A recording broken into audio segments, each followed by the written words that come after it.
आज के इस सूचना युग में ऐसा लगता है जैसे पत्रकारिता की महक चारों तरफ फैली हुई है। पत्रकारिता की सुगंध ही है जो हमें घर बैठे देश विदेश की सब सूचनाएं एक ही पन्ने में लाकर दे देती है। कभी किसी एक स्क्रीन पर दिखा देती है। ये पत्रकारिता ही है जो हमें खेल जगत से भी जोड़ती है, जो हमें सूचना से भी जोड़ती है, जो हमें व्यवसाय से भी जोड़ती है, जो हमें वाणिज्य से भी जोड़ती है। जीवन के हर क्षेत्र पर पत्रकारिता अपने पंख फैला रही है। आखिर ये पत्रकारिता है क्या और ये कब शुरू हुई? एक छोटा सा सवाल हम सभी के दिल में उठता है। पत्रकारिता वास्तव में जन सेवा का एक सशक्त आधार है। पत्रकारिता हमारे जीवन में एक बहुत ही महत्वपूर्ण भूमिका निभाती है। इसका स्वरूप हमें अपने चारों तरफ इर्द गिर्द हर तरफ दिखाई देता है। ऐसा कोई कोना नहीं है जहां पर आज पत्रकारिता का प्रकाश न पहुंचा हो। पत्रकारिता हमारे जीवन में उन्नति का आधार कहा जाए तो अतिशयोक्ति नहीं होगी। ये पत्रकारिता का आरंभ कब हुआ? ये पत्रकारिता तभी आरंभ होती है जब हम जन्म लेते हैं। क्यों? क्योंकि जैसे ही व्यक्ति जन्म लेता है, रोकर अपनी अभिव्यक्ति करता है कि मैं जिंदा हूं। अभिप्राय क्या है कि अभिव्यक्त करना, अपने आप को अभिव्यक्त करना व्यक्ति की एक आधारभूत जरूरत है। और ये अभिव्यक्त करते हैं तो हम कभी पहले शब्दों से करते थे, पहले हम अपने चेहरे के भावों से करते थे, फिर शब्दों से करने लगे, शब्दों से भाषा बनने लगी, भाषा के व्याकरण बनने लगे, उसका साहित्य सृजित होने लगा, साहित्य लेखन में आने लगा, साहित्य लोगों के बीच में पनपने लगा। पत्रकारिता यहीं पर जन्म लेने लगी। वास्तव में पत्रकारिता क्या है कि अपने भावों को एक जगह से दूसरी जगह तक पहुंचा देना। पहले कबूतर ये काम करते थे, एक संदेश एक पत्र लेकर दूर तक चले जाते थे। फिर इसके लिए बहुत से संदेश वाहक नियुक्त किए गए। अपने कुछ सूचनाओं को जिसे खुफिया रखा जाता था, कुछ शासन के काल में अपने शासन को चलाने के लिए यहाँ से वहां तक संदेश भेजे जाते थे। तो ये एक पत्रकारिता का पुराना रूप है जहाँ ये जन्म ले रही है, जहाँ ये अपने गर्भस्थ में पल रही है। इसके साथ साथ धीरे धीरे ये अपने शासनकाल के साथ शासकीय स्वरूप में आने लगी, जहाँ राजा और प्रजा के बीच में जनसंचार होने लगा। पहले एक व्यक्ति से व्यक्ति का जनसंचार था, फिर व्यक्ति से बहुत से व्यक्तियों का जनसंचार हुआ। अब एक ही खबर पूरे विश्व तक फैलती है। जहां जहां तक इंसान बैठा है, वहां वहां तक पत्रिका अपने स्वरूप में फैलती हुई दिखाई देती है। पत्रकारिता सब में बहुत सी बातें जो इंसान एक दूसरे इंसान से नहीं कह सकता, लेकिन लिखकर एक पत्र के माध्यम से सभी तक पहुंचा सकता है।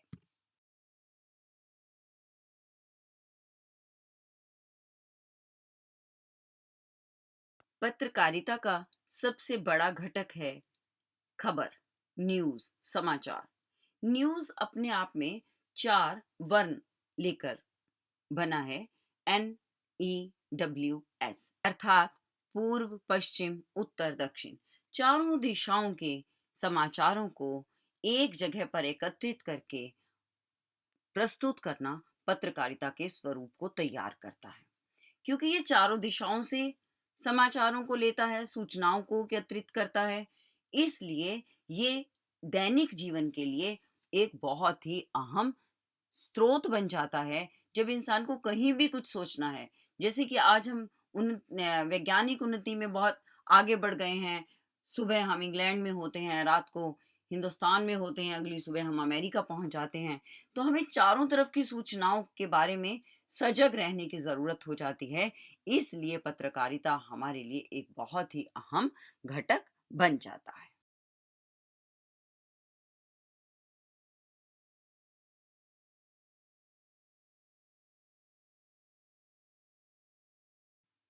पत्रकारिता जनसेवा का सशक्त आधार है और विचारों को दूसरों तक, दूर तक पहुंचाने का एक सशक्त माध्यम है। अब आप ये देखोगे कि जब एक विचार को बहुत से लोगों तक एक साथ पहुंचाया जा सके, तो हम एक बहुत बड़ी क्रांति भी ला सकते हैं। हमारे देश को आज़ाद कराने में भी पत्रकारिता का एक अहम रोल रहा है, एक भूमिका रही है। हमारे देश अंग्रेज़ों ने हमारी प्रेस की जो स्वतंत्रता थी उसको बाधित किया सिर्फ़ इसीलिए ताकि जन-जन तक एक व्यक्ति अपने विचार ना पहुँचा सके। इसके लिए हमारी स्वतंत्रता सेनानी के रूप में हमारे महात्मा गांधी जो पत्रकारिता में के 3 उद्देश्य दिखाते हैं, उसकी परिभाषा में वो कहते हैं कि पत्रकारिता का एक उद्देश्य तो क्या है? जनता की इच्छाओं और विचारों को समझना और फिर उसे व्यक्त कर देना। कि उसे ये बताना चाहिए कि लोग चाहते क्या हैं, जैसा वो चाहते हैं वैसा प्रस्तुत कर दिया जाए। क्योंकि अगर हम अर्थशास्त्र के आधार पर भी चलें, तो जो मांग है, अगर हम वही उसी की पूर्ति करते हैं, तो हमारा वो व्यवसाय बहुत उन्नत होता है। तो दूसरा उद्देश्य क्या है? कहता है जनता में वांछनीय भावनाओं को जागृत कर, वांछनीय जो चाहिए। जैसे उस वक़्त अंग्रेज़ों के खिलाफ एक स्वतंत्रता की लहर वांछनीय थी, लोगों के बीच में जागरूकता पैदा करना बहुत ज़रूरी था, जिसका काम पत्रकारिता के कंधों पर सौंपा गया और उसने बड़ा बढ़िया तरीके से इसे निभा दिया।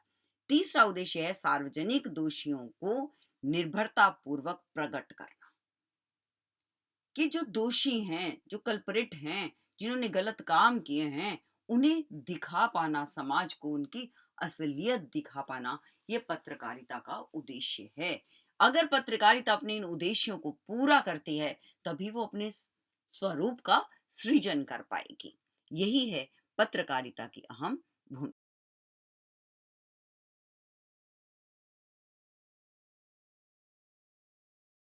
जहां महात्मा गांधी इसे एक सामाजिक तौर पर स्वीकार करते हैं कि पत्रकारिता का दायित्व है समाज में एक क्रांति की लहर पैदा कर देना, उसे जो चाहिए उसे वो दे देना, वहीं दूसरी तरफ एक प्रसिद्ध साहित्यकार महादेवी वर्मा पत्रकारिता को एक कला मानती हैं, एक सृजन धर्मिता मानती हैं। वो ऐसा मानती हैं कि इसमें समाज के परिवर्तन का बल तो है, लेकिन ये एक कला है जो दिल से निकल कर आती है। तो कहना चाहती हैं महादेवी वर्मा जी कि पाँव की जो छाले हैं, जिसे एक पत्रकार सहता है, क्योंकि वो उसकी मेहनत है, वो निर्भय होकर लिख पाता है जब वो किसी के अधीन नहीं होता है और उस दर्द को झेलता है जो शासन का, जो लोगों का उसके दबाव के रूप में उसके ऊपर डाला जाता है, तभी तो एक इतिहास रचा जाता है। तो महादेवी वर्मा कहती हैं कि ये एक ऐसी सृजन धर्मिता है जहाँ एक पत्रकार दर्द को सहकर भी समाज को बदलने की कोशिश करता है।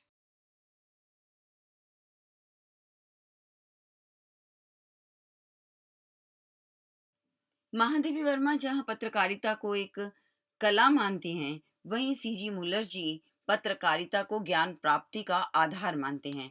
वे लिखते हैं पत्रकारिता समसामयिक ज्ञान प्राप्ति का आधार है, जिसमें विभिन्न तथ्यों का मूल्यांकन करते हुए प्रतिभा के साथ प्रस्तुत किया जाता है। और मानक हिंदी कोश में डॉक्टर रामचंद्र वर्मा जी कहते हैं कि वह विद्या है जिसमें पत्रकारों के कार्यों, कर्तव्यों और उद्देश्य आदि का विवेचन होता है। अभिप्राय क्या है कि पत्रकारिता एक सामाजिक दृष्टिकोण से देखा जाए तो क्रांति का और संदेशों का आधार है। कला के माध्यम से देखा जाए तो अपनी भावनाओं को सत्य की तरफ दर्द सहते हुए भी प्रेरित करना पत्रकारिता है। और अगर ज्ञान प्राप्त करना है, अगर हमें चारों तरफ से सूचनाएं प्राप्त करनी हैं, तो उसका आधार भी पत्रकारिता ही है।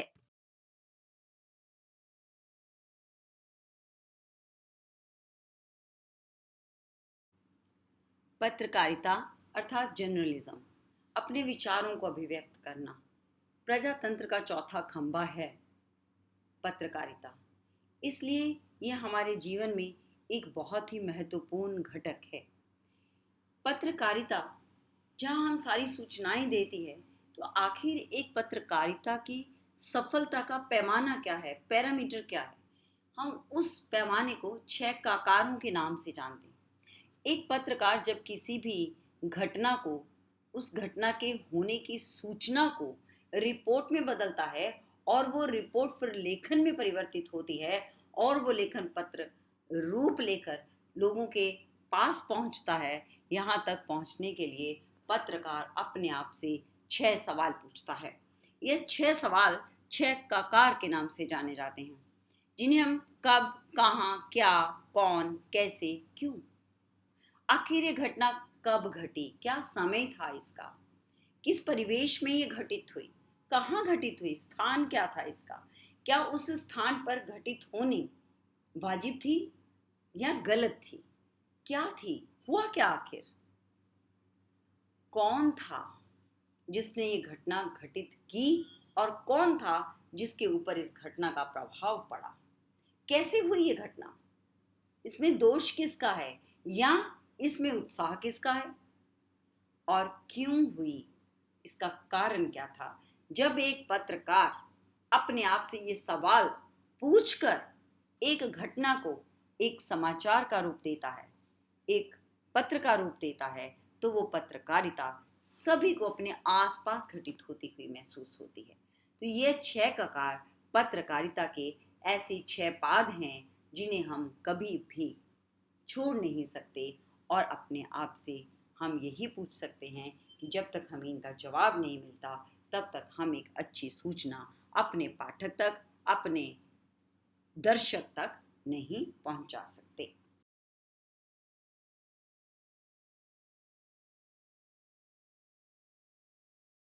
एक पत्रकार अगर अपने खबर को लिखता है तो कहते हैं कि उसके अंदर एक जो प्रवृत्ति होती है, सूंघने की प्रवृत्ति होती है। एक वही पत्रकार वास्तव में एक कामयाब पत्रकार बनता है जो आसपास घटनाओं को सूंघ लेता है और फिर उन्हें कथा और कहानी के रूप में प्रस्तुत कर देता है। जिस पत्रकारिता में एक सूंघने की ताकत है समाज को, वही पत्रकारिता जन जन में, रोम रोम में पनपने लगती है, लोगों के बीच में प्रचारित हो पाती है। तो पत्रकार को देखना है कि कोई घटना कब घटी, कहाँ घटी, कौन इसके वाचक रहे, घटना के पात्र कौन रहे, कैसे ये घटना घटित हुई, इसका कारण क्या था, यही सब देखना पत्रकारिता का धर्म है।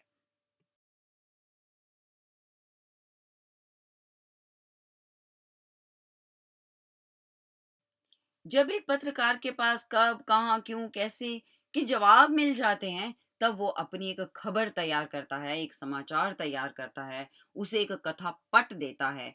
तो जब वो कथा पट देने लगता है तो वो कैसे उसे छापता है, उसके लिए अगर हम उल्टा पिरामिड शैली का प्रयोग करता है तो वो क्या है कि सबसे पहले वो उसको मुखड़ा देता है, उसे एक शीर्षक देता है कि ऐसे हुआ, ये घटित हुआ, उसने इस तरह मेहनत करके अपने अपने समाज को ऊपर उठा दिया, एक गरीब व्यक्ति 5 लाख का मालिक, मान लो ऐसी खबर छापता है, तो एक मुखड़ा देता है, वो उसे एक उत्सुकता पैदा करता है पढ़ने वाले के बीच में, जिसे हम शीर्षक भी कह सकते हैं, एक बॉडी तैयार करता है, उसका मुख्य बिंदु वो ऊपर लिखता है कि एक गरीब ने करोड़ों रुपया कमाया। तो कैसे कमाया, तो हर कोई पढ़ना चाहेगा, वो व्यक्ति जो वाणिज्य में ऊपर उठना चाहता है, जो व्यवसाय करना चाहता है। फिर वो बॉडी तैयार करता है, थोड़ा थोड़ा पतला पतला, फिर उसे थोड़ा सा संदेश देता है कि उसने जमीन खरीदी, खेती की, और खेती को उसने बेचकर इतने रुपए कमाए। फिर वो पूरी खबर को विस्तृत करता है, फिर वो विस्तार देता है और पूरी घटना का विवरण प्रस्तुत करता है। जब वो उल्टा पिरामिड शैली में चलता है तब वो एक समाचार को बना पाता है। अभिप्राय इसका क्या है कि पहले वो उत्सुकता पैदा करता है, फिर थोड़ी सी उत्सुकता की उसको जवाब देता है, अगर वो और ज्यादा विस्तार में पढ़ना चाहे तो फिर उसे विस्तृत रूप देता है, ताकि समय के अनुरूप हर व्यक्ति हर समाचार से परिचित हो जाए और फिर अपनी रुचि के अनुसार उस समाचार का विस्तार वो पढ़ पाए।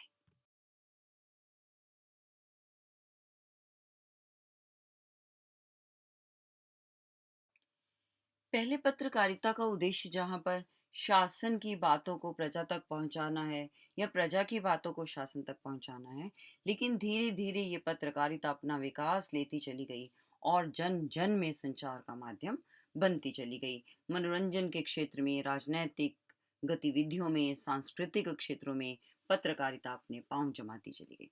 जैसे जैसे सूचना में प्रिंटिंग मीडिया आया, तो प्रिंटिंग मीडिया का वर्चस्व रहा पत्रकारिता में।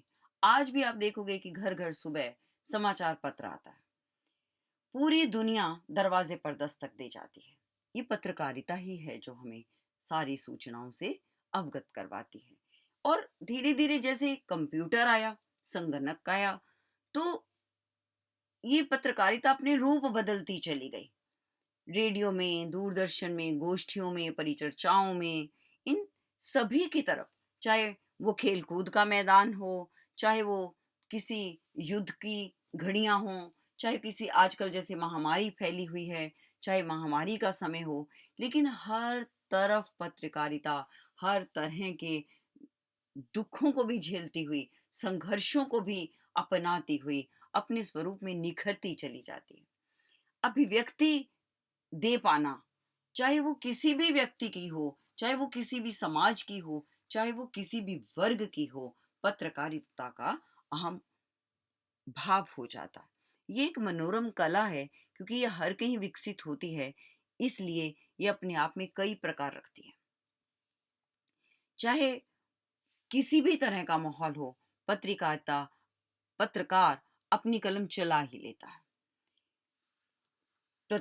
पत्रकारिता को प्रजातंत्र का चौथा खंभा माना जाता है और आर्थिक विकास करना हो, सांस्कृतिक उन्नति करनी हो, पत्रकारिता हर क्षेत्र में अपने आप को आगे रखती है। अब चाहे संसदीय पत्रकारिता जो कि शासन के कार्यों को हम तक पहुंचाती है, न्यायालय की सूचनाएं कि आज कौन से केस लग रहे हैं, उन केसों की क्या अभिव्यक्ति हो रही है, क्या निर्णय लिए जाते हैं, समाज में ये संदेश देना कि किस किस जुर्म की कैसी कैसी सजाएं लोग भुगतते हैं, कैसे कैसे कर्मों का कैसा कैसा फल लोग पाते हैं, ये सब न्याय पत्रिका है।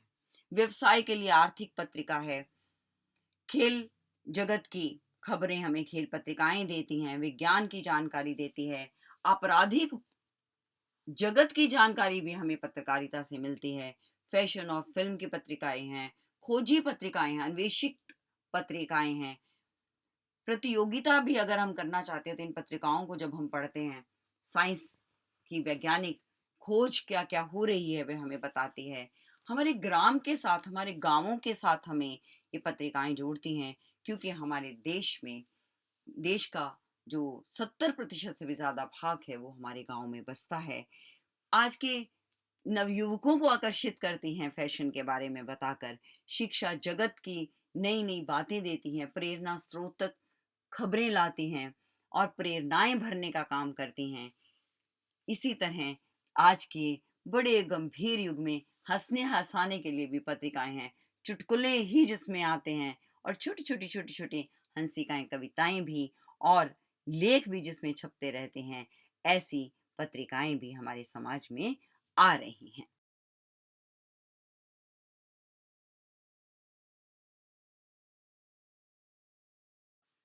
शिक्षा के जगत में जहाँ वो नौजवानों को प्रेरणा देती है, वहीं बाल पत्रिकाएं हैं, चंपक है, नंदन है, लोटपोट है, छोटे छोटे बच्चे भी इन्हें पढ़ते हैं। आजकल तो वो बाल चित्र के माध्यम से छोटी छोटी कहानियां बच्चों को दी जाती हैं, जिससे बच्चे अपने मानसिक विकास में आगे बढ़ सकें।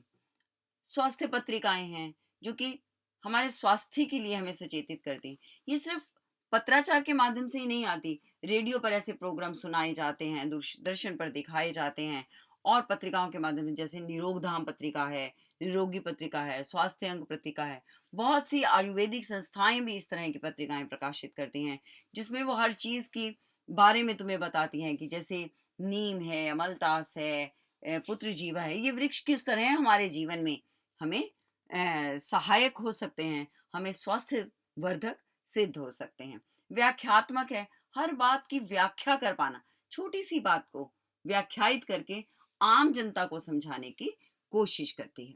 विकास के दर पर जब हमें आगे बढ़ाती है, चाहे वो सांस्कृतिक विकास हो, मानसिक हो, आत्मिक हो, शारीरिक हो। संदर्भ पत्रिकाएं भी होती हैं जो हमें पुस्तकों के बारे में बताती हैं, जो हमें बताती हैं कि ये बात हमें इस पुस्तक में मिलेगी। रेडियो पत्रकारिता है, रेडियो के माध्यम से बहुत से समाचार हमें दिखते हैं, दूरदर्शन के माध्यम से मिलते हैं। छोटी छोटी डॉक्यूमेंट्रीज बनाकर अपने विचारों को अभिव्यक्त किया जाता है और फोटो के साथ एक किसी की एक स्टोरी बनाई जाती है, कहानी बनाई जाती है।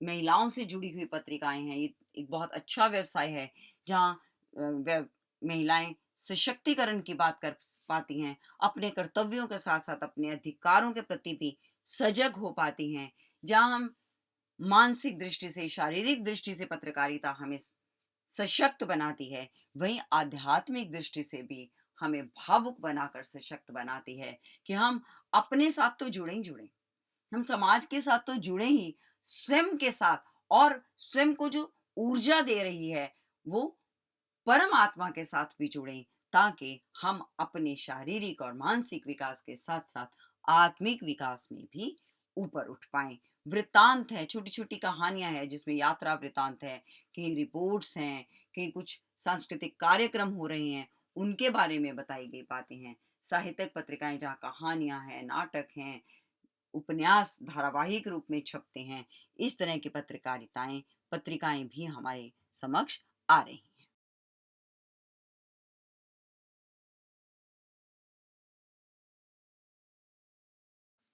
पत्रकारिता ने ये प्रमाणित किया है कि पढ़ने का अधिकार केवल नेत्रवान व्यक्तियों को नहीं, बल्कि उनको भी है जिनके पास नेत्र ज्योति नहीं है। तो आजकल ब्रेल पत्रिकाएं भी हैं, जिससे एक नेत्रहीन व्यक्ति भी उस सूचनाओं का आनंद ले पाता है। जैसे जैसे शिक्षा का जगत बढ़ता गया, जैसे जैसे लोगों में सजगता बढ़ती गई, तो आजकल आप देखेंगे कि हमारे महाविद्यालयों में भी वॉल मैगजीन्स, भित्ति पत्रिकाएं भी हैं, कि छोटी-छोटी कहानियाँ, छोटी-छोटी हंसिकाएँ अब लगा दी जाती हैं नोटिस बोर्ड पर, और एक नई पत्रिका जन्म लेती है। अंतरिक्ष के बारे में, स्पेस के बारे में जो हमें बताती हैं, अंतरिक्ष पत्रिकाएँ भी हैं, और बड़ी रोमांचक और आक्रोश भरी भावनाओं को जो जन्म देती हैं, ऐसी पीत पत्रिकाएँ भी हैं। संस्कृति के उत्थान के लिए सांस्कृतिक पत्रिकाएँ भी हैं। छोटी-छोटी वीडियोज़ बनाकर लोग आजकल व्हाट्सएप पे डाल देते हैं, वीडियो पत्रिकाएँ भी हैं। अपने पर्यावरण को, अपने वातावरण को हम कैसे सुरक्षित रख सकते हैं, इन पर भी अलग-अलग तरह की पत्रिकाएँ आजकल प्रकाशित होती हैं।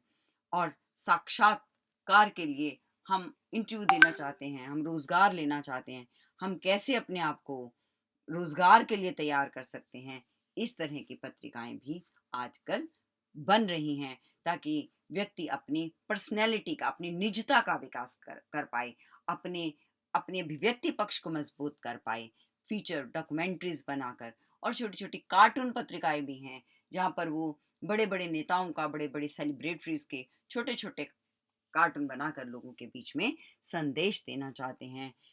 वास्तव में तो हम यही कहेंगे कि एक पंक्ति सुनते आए थे, जहां ना पहुंचे रवि वहां पहुंचे कवि। जहां पर सूर्य की किरण भी नहीं पहुंच पाती, वहां पर एक सृजन धर्मिता पहुंच जाती है, क्योंकि पत्रकारिता एक सृजन धर्मिता की कला है। इसलिए इस सृष्टि में जहां कहीं भी हमारा विचार ना जा पाए, वहीं वहीं पत्रकारिता पहुंच जाती है। इसलिए पत्रकारिता के विभाजन के, इसके प्रकार के अंतहीन नाम हैं।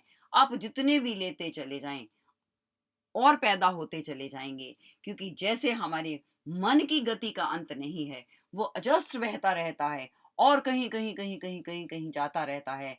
इसी तरह, क्योंकि हमारे मन के विचारों की अभिव्यक्ति ही पत्रकारिता है, इसलिए पत्रकारिता भी अपने अंतहीन विचारों के साथ अंतहीन प्रकारों में बढ़ती चली जाती है। पत्रकारिता हमारी सोच का आधार है, पत्रकारिता हमारे समाज की उन्नति का आधार है, पत्रकारिता हमारी अभिव्यक्ति का एक सशक्त माध्यम है। इसलिए पत्रकारिता के प्रति हम सदैव धन्यवाद के रूप में नमित हैं।